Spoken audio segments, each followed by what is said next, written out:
welcome to Served Up. This podcast is where hospitality meets leadership and where we take an honest look at the business of beverage. I'm Bridget Albert. I've spent my career building cocktail programs, mentoring rising talent, judging competitions, and advocating for women in our industry. I'm joined by my co-host, Eric Heemer, one of only 5 people in the world to hold both the Master Sommelier and Master of Wine titles. His depth of knowledge and global perspective brings tremendous insight to every conversation. This is Served Up.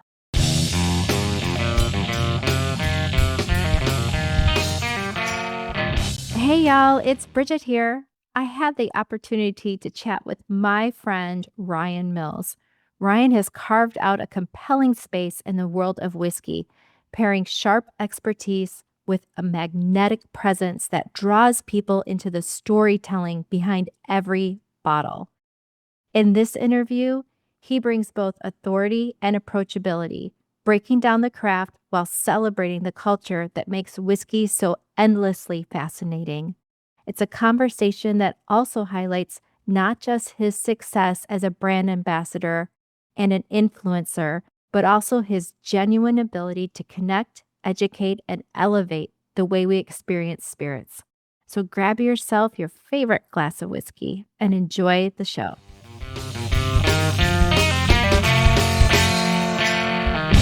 Ryan, welcome to Served Up. I'm really happy to have you on the show today. I'm happy to be here. Thank you for inviting me. Yeah, absolutely. It's been too long since I've seen your face. So, right.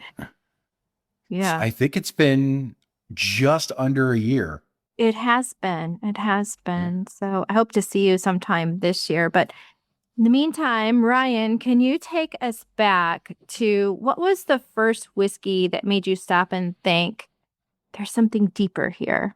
Oh, so I love telling this story to people because most people see my online presence and they see how much whiskey I have and different styles and types of whiskey. So they assume that like whiskey for me has always been something of a higher end feel. And I always let people know, like, the one that got me was a McClelland's Islay. So what was that? Like a $30 bottle of Islay Scotch from a company that blends scotches, right? Yeah. And it's the first one that clicked for me that said, hey, there's more to this than just the standard, sweet or honey or vanilla or honeysuckle or cherry or, the standard notes, because it was my first Islay whiskey. And from that point forward, I've always loved Islay whiskeys. It's so interesting because folks don't usually start off with that style. Oh, absolutely. No, I think I started off with Irish whiskeys. I think it was just like anybody else, Jameson, just try a glass of it, understand how it's soft biscuit flavors that you usually get from it. I went to bourbon and surprisingly enough, in the very beginning of my whiskey journey, didn't particularly care for it. It was with a white label Jim Beam. It was very nutty, like peanutty, which kind of turned me off from bourbons for a long time. And then McClelland's Islay, that's the one that literally it hit and it took me down a weird spiral of different things. So that was the one that I would say got me hooked. I liked Irish. It was the Islay whiskeys that got me super hooked. Well, before we dive into that spiral of all things whiskeys, can you take it back even just a little bit further and talk about, did you go to college? Did you want to be an astronaut when you grew up and then just wound up in whiskey? What's your story? I can tell. Do you want me to start from the beginning? Like the very beginning?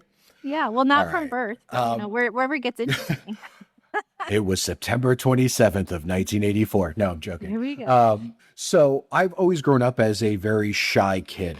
I was the wallflower. Even at family events, I would sit in a corner and not really talk with anybody in the family. My cousins, I would talk with my cousins, right? They were my peers. They were easy to get along with. But I was always very timid of my aunts and uncles and my grandparents. And so I was a very shy kid growing up. My mother always tells me that if the teacher was handing out pencils to everybody in the classroom and said, hey, does anybody not have a pencil for this very important test? I wouldn't say anything. So I always imagined, in order to not be that shy kid, LA Law, right? I always wanted to be the guy that, like, suit, tie, flew around, jet setted, drank whiskey, smoked cigars, talked business.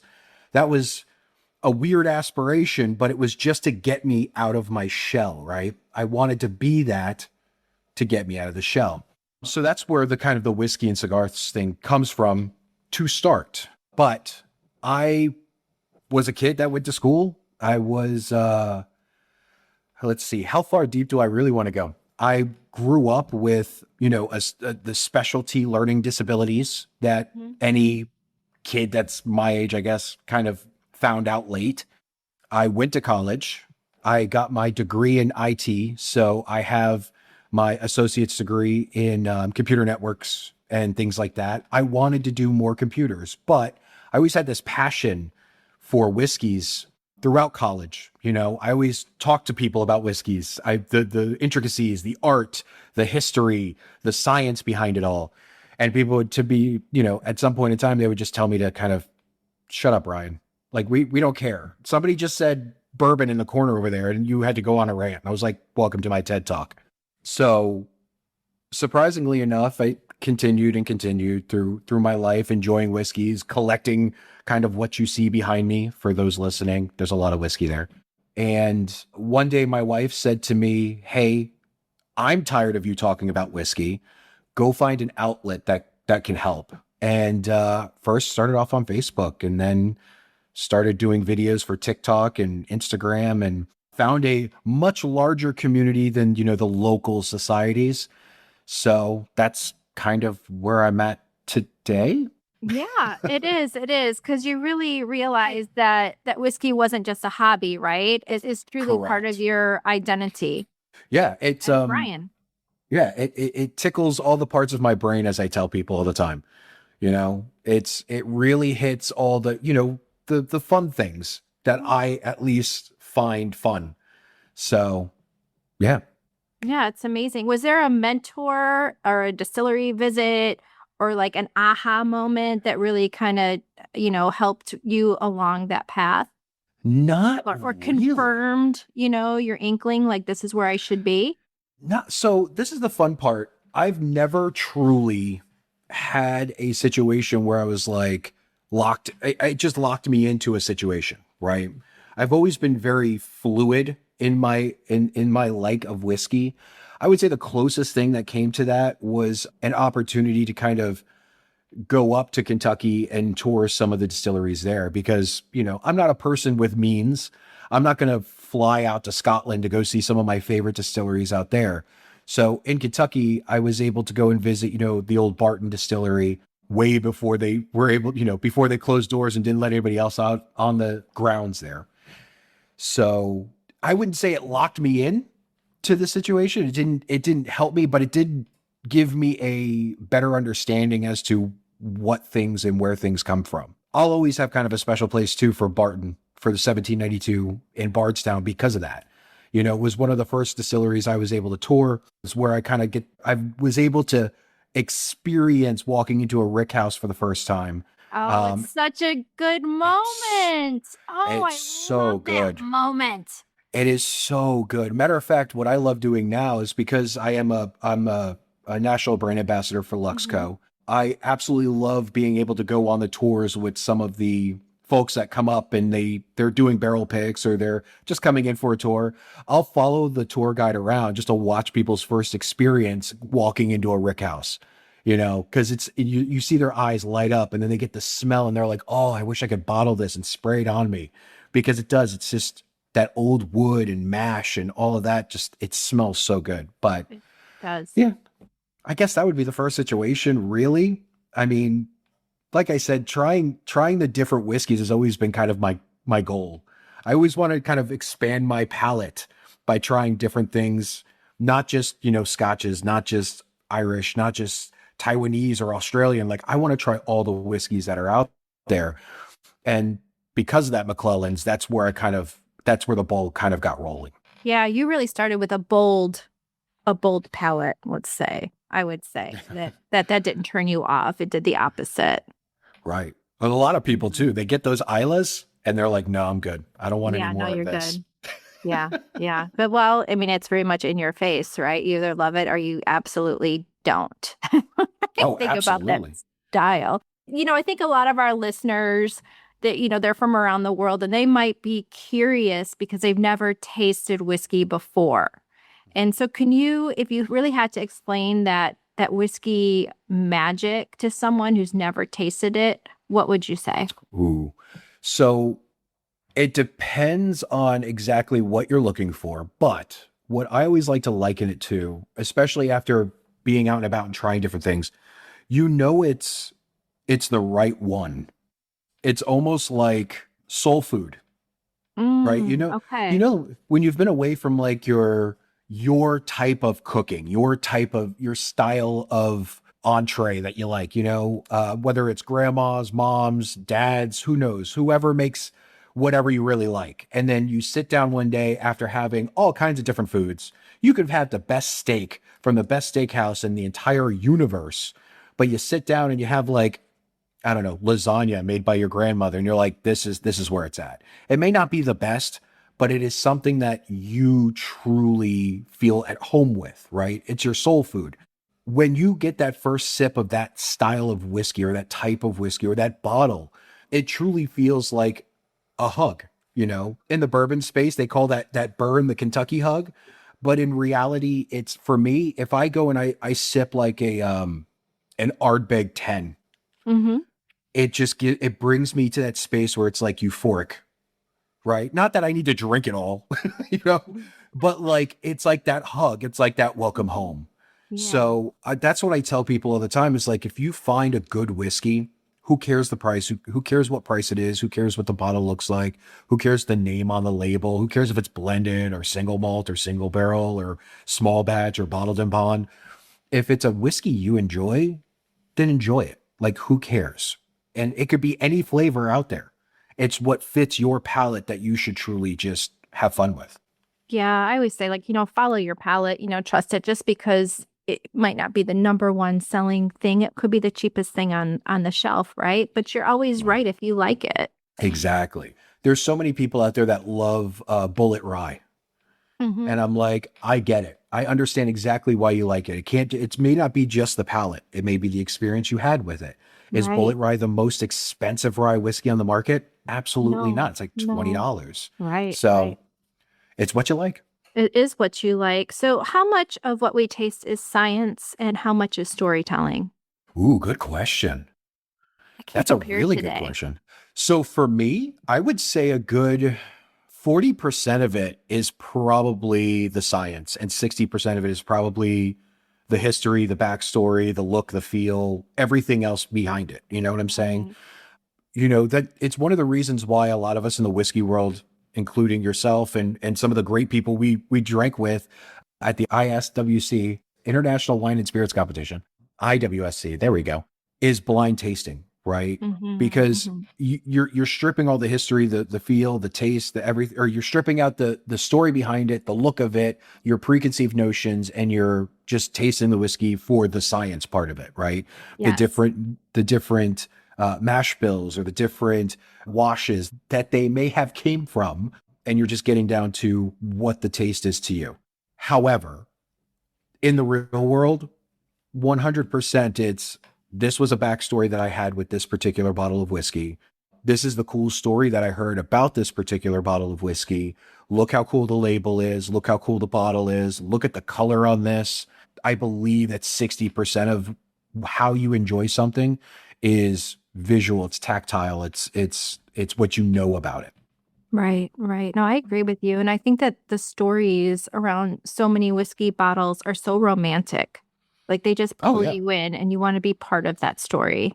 absolutely. And you want to kind of tell the story too. Yeah. Whiskey's always been kind of a storyteller's drink. You Yeah. know, it's been a sit down. Well, I mean, at least American whiskeys for the most Mhm. part. It's been the cowboys, right? Sitting by a Yeah. fire, drinking whiskey, letting their horses drink kind of Mhm. deal. So yeah, the history, you kind of want to be a part of that. Yeah, that's a Well, good what way do of you looking at it. Yeah, I mean, I think so, but with that said, you mentioned, a few techniques in whiskey production really right there. So what's the boldest innovation do you think that's happening right now in whiskey? Uh, Boldest innovation. I mean, we've gone through a lot, and I've been in it for what, 10 years now, going Hmm. back and forth between the different distilleries and different styles of whiskeys. That there's been a lot out there. If you say in the bourbon world, it's finishing, right? Somebody somewhere will go, well, they've been doing that kind of in Scotland and Ireland for decades. In the bourbon space, we've also been doing it for the past, 5, 6 years easily.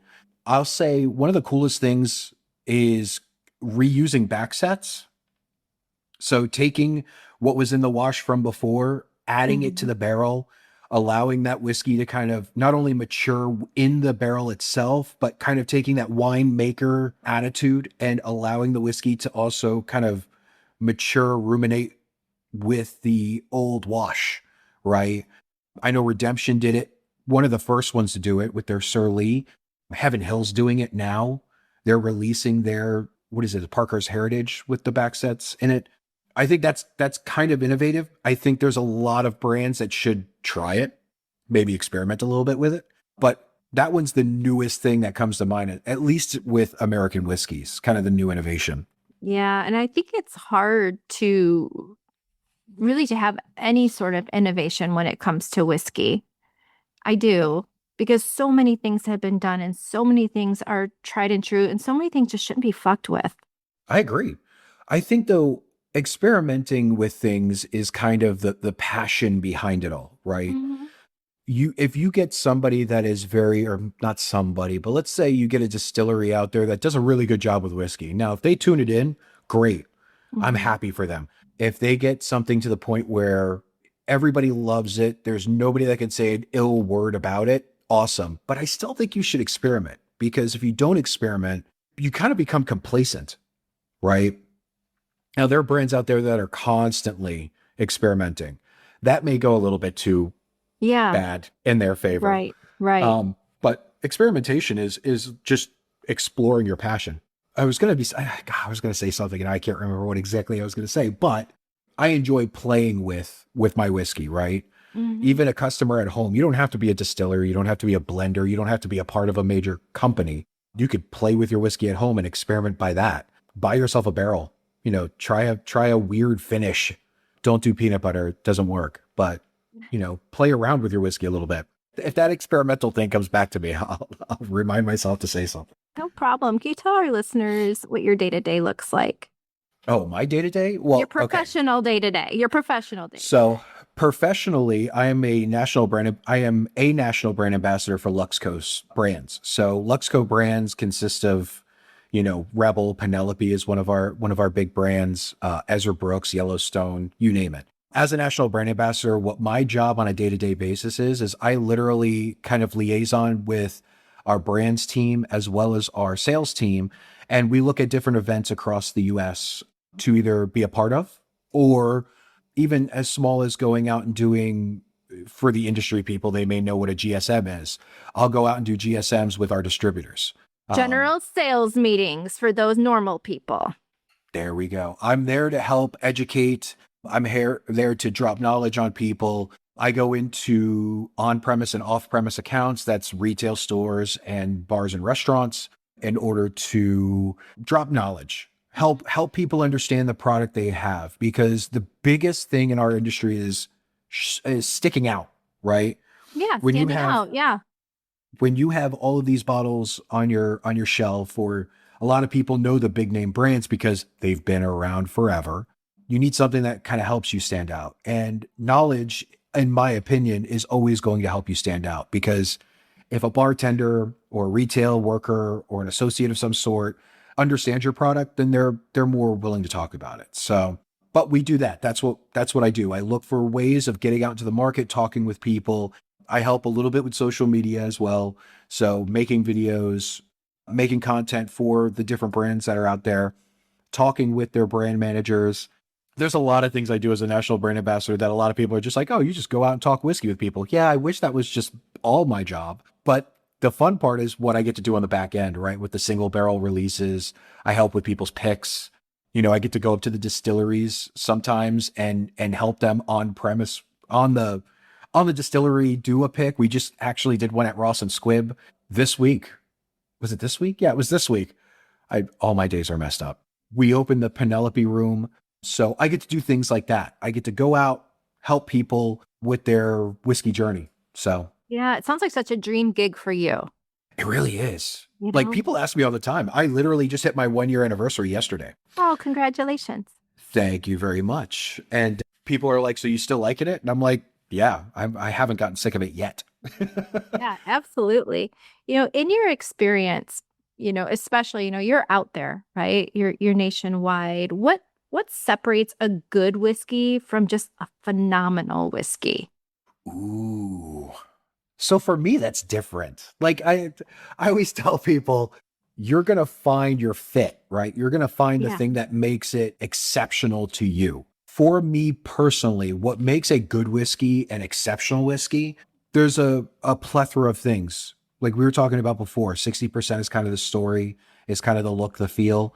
Yes, a absolutely phenomenal whiskey comes with an absolutely phenomenal story as long as it's real, right? Not fake. Because Yeah. if you find out Yeah. it's Oh, fake, the then it made up stories need to stop right here and right now so because man. guess what we have? We've got Google. We can Yeah, figure it out really, really quick if you're full of shit or not. exactly. We have AI that can tell us everything and anything, and That's multiple right. AI, not just one. Right. So, like, if it's a true story, and for me on the palate, it has to have age. And what I mean by that is that musty funk that you get from it sitting in a rick house for even a couple more years than it probably should have. And like I said, I like Isla Scotches, so you don't have to listen to me, bourbon drinkers, but I like a little bit of that funkiness to it, that smoke on it, that barrel char notes that you get from it. That's what helps me understand. It almost feels like when I take a sip, I'm at the rick house. When I take a sip, I understand where in the rick house that thing sat because it's that dusty, it's that nice, it's relatively not sharp, it's not young, it's not super grain forward as some people will say. So that's what makes it exceptional. Give me a good story, give me a good palate, and I could probably sit on that bottle and really think highly of that bottle for a very long time. Yeah. So with that said, what's your most controversial whiskey opinion? Oh, I don't know. I I have a know you lot of have some controversy. in there. I know I you do. I spent time with I have you. I have a lot of controversial stuff that I like to say all the time.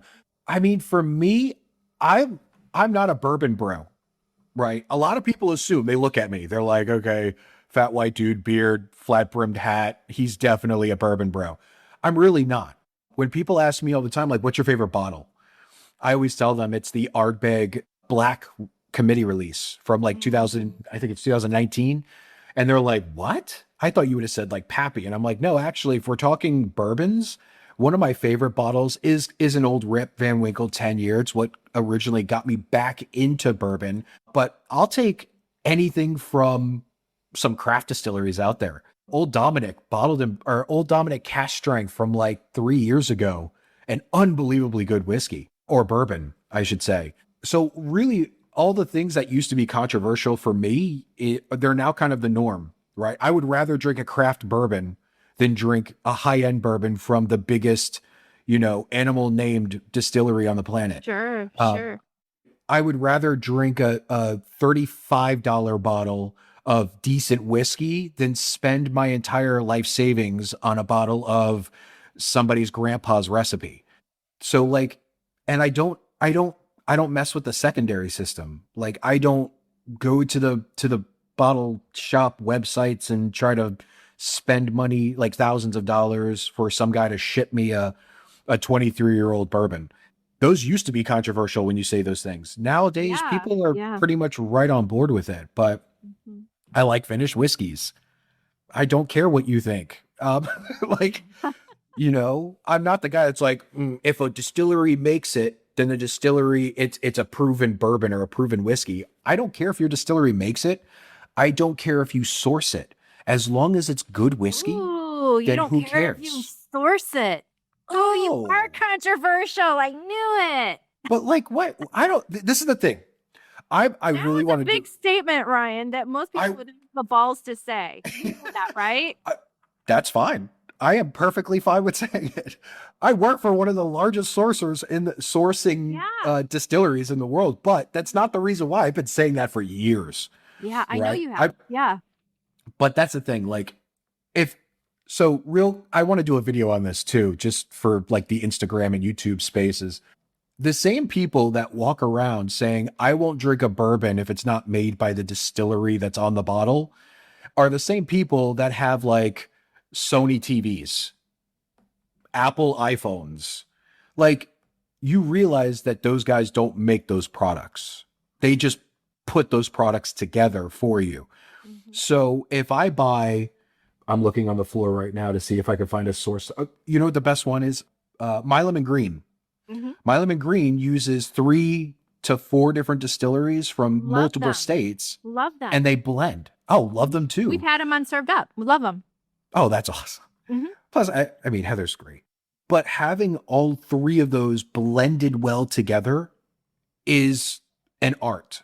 And if it's You got it. delicious, then who cares? I work with Penelope. Mike and Danny were sourcing whiskey before, of course, MGP taking over and us merging the brand into their fold. But it's still considered an NDP. It's still considered a non-distilling producer. Hmm. So sourcing your spirits does not make you a bad whiskey provider. It makes you a whiskey provider, but it's all about the blend at that point. So if Yeah. you're And that's a sourcing your science spirit, right there. And it's an art absolutely, form. absolutely, yeah, you should see some of the labs in these places. But for the sake of anything, I mean, if anybody's giving anybody a hard time because they don't produce their own product, come on, like everybody's producing something. Just deal with it. Try it. Yeah. If you Try like it. it, you like it. Yeah. Yeah. It all comes down to your Exactly. taste buds, right? Exactly. It all comes down to your taste buds. So I have I think it's an interesting question just for you. If you could revive one distillery, which one would it be?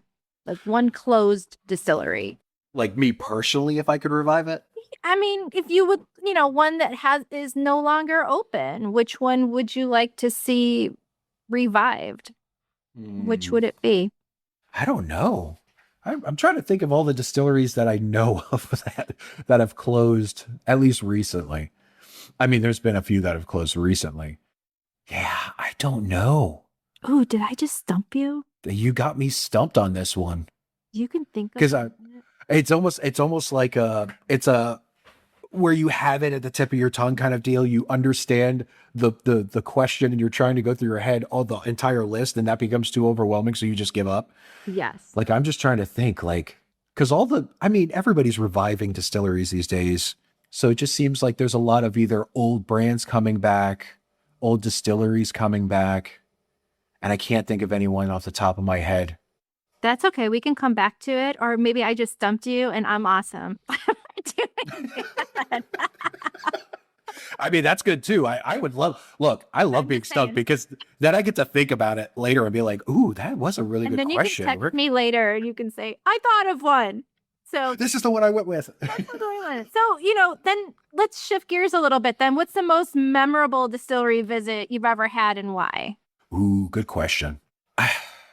So this one is the most recent, and it will always be the one that I answer the question to, or that answer the question with, mainly because the distillery I went to, and granted, I'm privileged in the fact that I got to go to this distillery because it's a distillery that people cannot just easily come on campus to, right? Similarly to like Barton. Barton, they had tours, they had all those, it was very industrialized, but then they decided they were going to close the doors to visitors. This distillery, to my knowledge, has never really had a tour or open visitors. And that's the Ross and Squibb distillery, formerly the Seagram's distillery, formerly the old Quaker distillery, the Rossville Union distillery. It's had a couple of names. Most people just know it as MGP. But Ross and Squibb, honestly, and I actually have a key to it now, so I can just kind of beep in and just walk around if I want. But that will always be the one that's the most memorable. And the reason why is this. So Ian Sturzman's a great master distiller. He understands it. He is a nerd, and I hope he doesn't take offense to that. He is a geek, right? In the whiskey space. He understands all of the whiskey down to the molecular level. And he took us for the tour around the place. And seeing the different stills, seeing the different yeast labs that they have, showing us the history of the entire of the distillery, pointing out where there was kind of a break in the distillery where it was two distilleries at one point and then merged into one. It will always forever be kind of that oh my gosh moment. Now, if I get out to Ardbeg, that's going to be a different story because that's my jam right there. Yeah, that's the So, dream. oh, I just want to get to Isla. I want to get to Scotland. I want to go and visit Oh, all you of the need to great. go. Yeah. Oh, I need to. I know. Maybe when I become a global brand ambassador, I'll, I'll head out that way. But yeah, so Ross and Squibb is probably that one distillery that will forever be kind of that cherished moment. The fact that I got to do it with a buddy of mine too, like he was like, we're both working at Luxco now, and he looked at me and he just goes, Ryan, can you believe we're walking around Ross and Squibb right now? And I go, look at us, Look like at you guys. we've come a long way. Me and Anthony just walking around Ross and Squibb Distillery, and nobody can tell us to leave. You have a key. You can go into the house. Exactly. I want to talk a little bit about age statements. There's always, something to say about age statements. Do you think that we're just over romanticizing them? Yes. Why?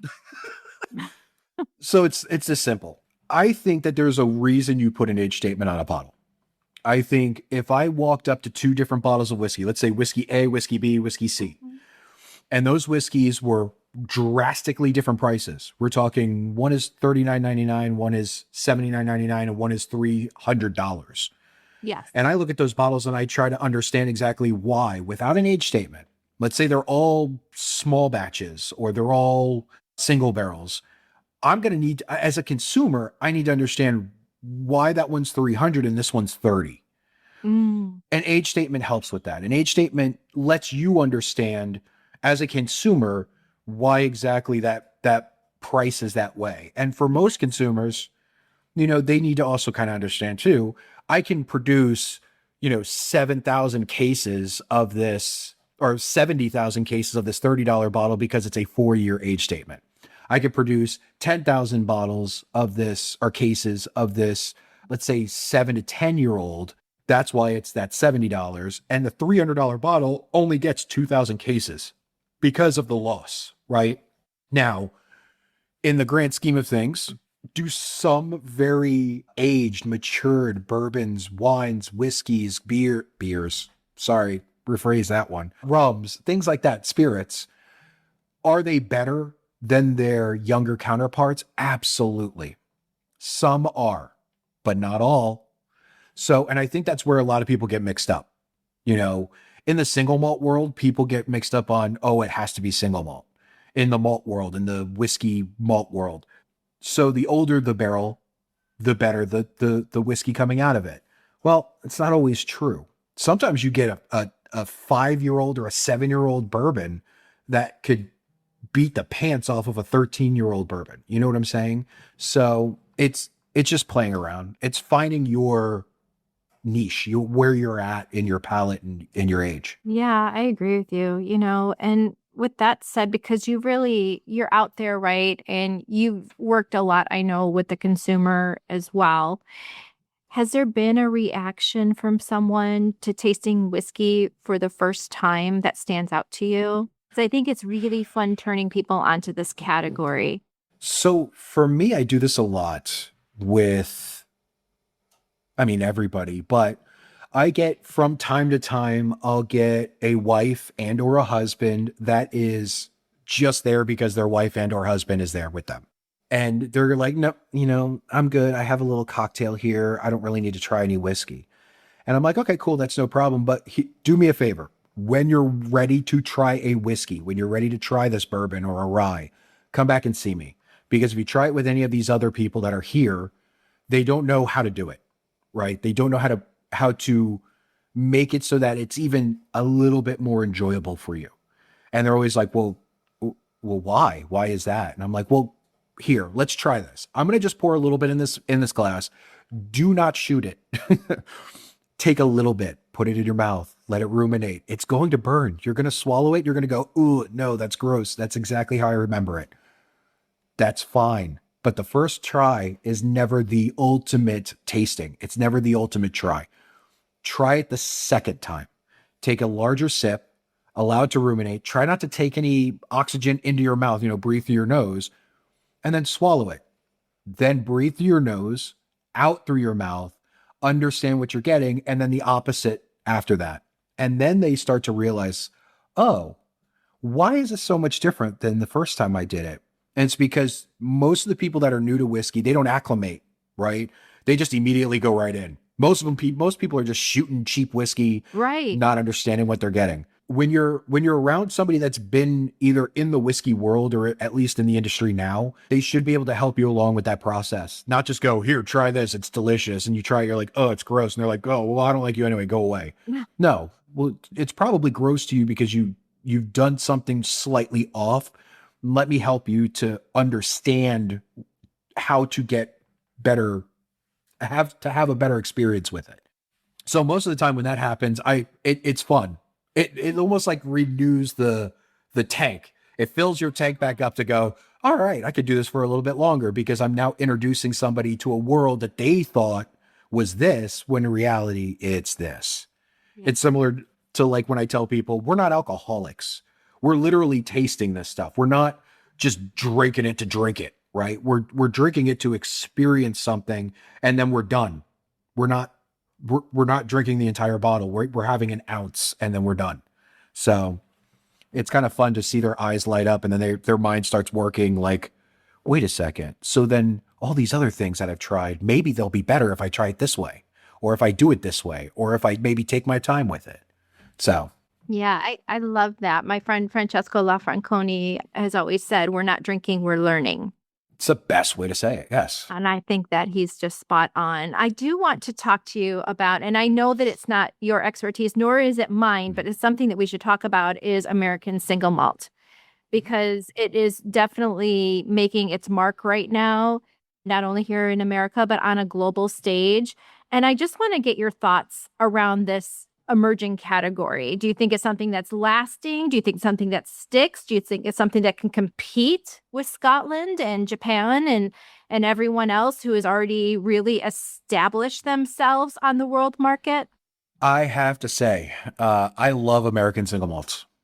I was a huge cheerleader for the American Single Malt Whiskey, not association. What do they call themselves? The American Single Malt Whiskey Commission. Like, I think American single malts are kind of that innovation that will further along the American whiskey drinker, the American whiskey industry. I do think it's in here for the long haul. And I believe there are a lot of really, really good distilleries that are producing some of the best American single malts on the planet. Now, do I think it can compete with Ireland, or could it compete with Scotland, or some of the longer lasting single malt countries that are out there? Mm-hmm. Right now, I think that we can compete with some of their younger age stated stuff. Oh, Yes. that's interesting, Ryan. That's So interesting.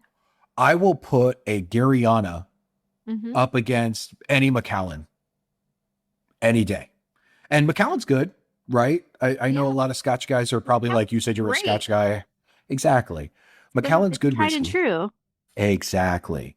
But I would put a Garyana up against any of their 15, 17, some of their, what would be considered their like mid-range stuff. And it's at best, what the Garyana that I have now is a 10-year.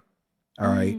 Stranahan Snowflake, right? Put Stranahan Snowflake up against some allocated Scottish whiskeys out there. And Yeah. I think there are small case scenarios, or, that American single malts could really dig in and do really good job on. But in the whole, we still need a few more, maybe decades, I think and to we do catch too. up. I think we do too. Well, we still need to like finalize how to get it perfect. You know what I'm saying? Yeah. It's still artisanal in the United States, which is cool and fun because people play. And even some of the bigger distilleries that are out there that have tried single malts, not naming names, have not done so well because they're not made to do American single malt. They're not made to do that malted barley, kind of like how they're not ready to do rye, right? So it's difficult for them. Some of their, and not only that, but let's be honest, in the United States with the American single malts, Kentucky tried really hard to make it so that these were new charred oak barrels that we were using. And there was a lot of talk about that's why it was kind of stuck for so long in where it was at, because let us use whatever barrel we want to use. Kind of like American light whiskey. Let us use second fill barrels. First fill barrels are fine. Regionality is a big thing with American single malt. I could go on for hours for about American. I know, single and I malt. want to. I love American single malt. I do too, and I want to talk to you just a little bit about, because it's such an, for so many listeners, they might not even realize that that is a category that they Right. can dive Brand new. into. And so I want to ask you just a little bit about the regionality about it, because, you know, in Scotland, you can definitely, if you're an expert taster, figure out generally, right, what region of Scotland that the liquid in front of you possibly came from, because some are so distinct from others. Oh, yeah. Do you think that we'll get there, or do we even need to get there here in the United States? So saying like, this is definitely a Midwest American single malt, which was where I'm sitting today, or this Right. one came from the West Coast. I think, do I think we need it? No. Mhm. Just like in Scotland at this point, I don't think they really need the regional, the regionality of it all. But I think it comes natural. I think that, if you try some of the American single malts in the West, they do have a very distinctive kind of, how do I want to put this? Wine. So it's very berry forward, very, there's a little bit less of the tannic oakiness that you get from a Western American single malt. Now, Sure. Texas has its own climate, its own terroir, its own grain, its own all this. But you can tell when you try, the Balcones American single malt. I mean, it is 100%. it's abrupt but delicious. Yes. And then you look at Virginia on the East Coast. You look at Virginia Distillery or Virginia Distilling, and theirs can be so soft and subtle, but with immense flavor. And they're doing fun things with like collaborating with beer companies, not just wine. So could the regionality of it all kind of come into play? I think so. The Midwest does a really good job. Look at Cedar Ridge. Mhm. Just absolutely ridiculously good American single malt whiskeys. So I don't know. I don't think it's a necessity. I think it's going to be what it's going to be. Yeah. No, I agree with you. And I just think that we're just at the beginning, right? We're just scratching the surface right now with that category. But I think it's really interesting to keep it on the top of mind and to talk about it. Absolutely. Yeah. Absolutely. Where can our listeners find you, Ryan? Everywhere. No, I'm joking. So the easiest place to find me is probably Instagram. I'm that one dude, Ryan, on Instagram, on TikTok, on Facebook, on YouTube. That's the easiest place. And then I literally on those pages, I tend to tell people where they can physically find me because I'm all over the US. Mm-hmm. I'm traveling all the time, talking about whiskey with, like I said before, with stores, with bars, with restaurants, with customers, through the tasting table or for dinners. So yeah, that's probably the easiest way. It's amazing. I want to leave you with one last question. If you could share a dram with any historical figure, doesn't matter who it is, anybody, who would it be and why? Great question. Ryan's eyes just got really big, listeners. You can't see. Because I have like 25 people. Just name one. Ruth Bader Ginsburg. Ooh, I was not expecting that. Nobody I love would. that for you. Why? Because I feel as though a woman, right, who started her career in the time she started it to where she ended it, right, would have an unbelievable amount of really cool stories, right? Who she's dealt with. And no offense to anybody, but in a very male dominant, Sure. public industry, I guess you would Mhm. say.